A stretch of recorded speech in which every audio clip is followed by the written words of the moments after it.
Hello, hello. Dinner and supper. When I started looking those words up online, I realized this was not going to be a short video, so buckle up, bub.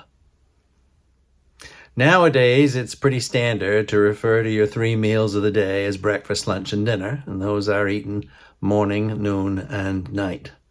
But for some Mainers, our evening meal is still referred to as supper, and dinner is something that we eat, on holidays for big holiday feasts, or maybe on Sunday after church, you'll have a big roast and all the fixins.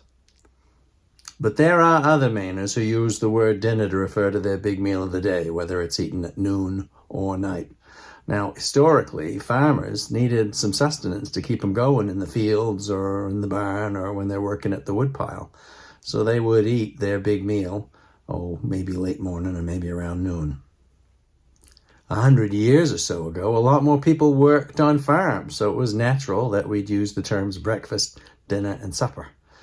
Now, of course, jobs change over time, and inevitably, we've shifted to breakfast, lunch, and for some people, dinner, and for other people, supper. When I was a kid, our last meal of the day was supper, whether it was a light meal or more likely the biggest meal of the day. Supper was a chance for us to gather together at 5 o'clock, sit at the table as a family, talk about how the day went, probably eat shake and bake or tuna wiggle, and maybe kick each other under the table. And maybe hide our peas in the milk, as if somehow our mother wasn't going to find them when she washed the dishes. Kids. Ooh. When I went online to see where these words came from, mind blown, bub. You see, the word dinner, it seems, originally meant the first big meal of the day, usually eaten in the morning.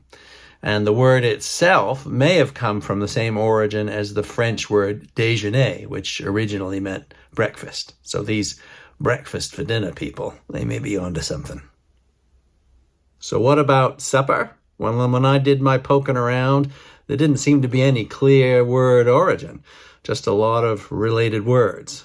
So let me just tell you those related words, and you can reach your own conclusion about their overlapping meanings and the pronunciations. Those words are, and it's a tongue twister, so I better look at the list. Supper, sup, soup, sip, sop, and sap. Say that 5 times fast. Supper, sup, supper. Okay, never mind. So, supper and dinner are alive and well here in Maine, but you probably knew what those 2 words meant before you came here. But I got a couple of choice expressions that you may not have heard before. Tip of the cap to Craig. Well, it's kind of hard to tip this cap.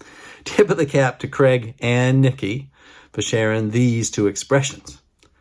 Give her the dinner and feed her the beans. What on earth, you might ask? What could they possibly mean? Well, let me give you an example. You might hear either of these expressions from a backseat driver who wants you to give her the gas. Put the pedal to the metal.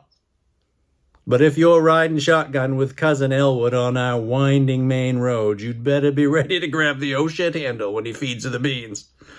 Now you know how to talk like a Mainer.